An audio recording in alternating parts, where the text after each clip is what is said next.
शुरुआत धीमी, भावपूर्ण आवाज में। क्या आप जानते हैं, भगवान जगन्नाथ को एक बात बिल्कुल पसंद नहीं है जब कोई खुद को अनाथ कहे, क्योंकि जो जगत का नाथ है उसका भक्त कभी अनाथ नहीं हो सकता। राजा इंद्रद्युम्न की कहानी। बहुत समय पहले एक राजा थे, इंद्रद्युम्न। उन्होंने भगवान के लिए भव्य मंदिर बनवाया, लेकिन मंदिर बनते ही उन्होंने अपनी राजगद्दी छोड़ दी। उन्होंने कहा, अब मैं राजा नहीं, भगवान का सेवक हूं। वे और उनकी पत्नी रोज मंदिर में झाड़ू लगाते थे, फूलों की माला बनाते थे, छोटे से छोटा काम भी खुद करते थे।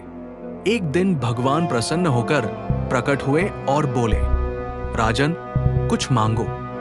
राजा बोले, प्रभु, लोग कहते हैं कि मैंने मंदिर बनवाया, मुझे ये सुनकर दुख होता है।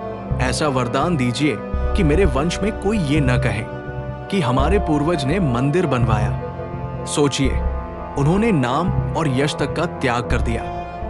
भगवान की आंखें भर आई। रथ यात्रा क्यों होती है? राजा की पत्नी ने कहा, प्रभु, मैं मां हूं, अगर संतान नहीं होगी तो मेरा वात्सल्य किसे दूं? तब भगवान बोले, मैं ही तुम्हारा पुत्र बनूंगा।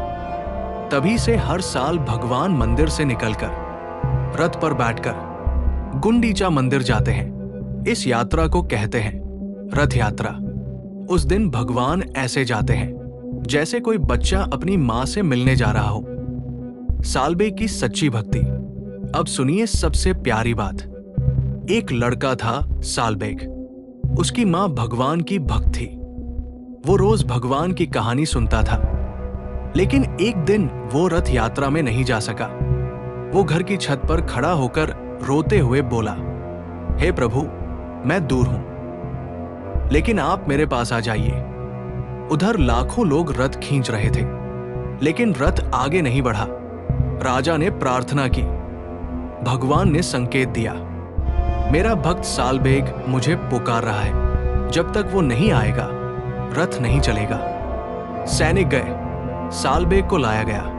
जैसे ही उसने भगवान को देखा, भगवान मानो मुस्कुरा उठे। उसने प्रणाम किया और उसी क्षण भगवान में लीन हो गया। आज भी जब रथ यात्रा निकलती है तो सालबेग की स्मृति में रथ कुछ क्षण रुकता है। इस कहानी से क्या सीखें? भगवान को आपका नाम नहीं चाहिए, ना आपकी जाति, ना आपका धन। उन्हें चाहिए सिर्फ सच्चा भाव। और याद रखिए, अगर आप जगन्नाथ को अपना मान लेते हैं तो आप कभी अनाथ नहीं हो सकते। अंत में ऊंची भक्ति भाव वाली आवाज। बोलिए, जगन्नाथ महाप्रभु की जय।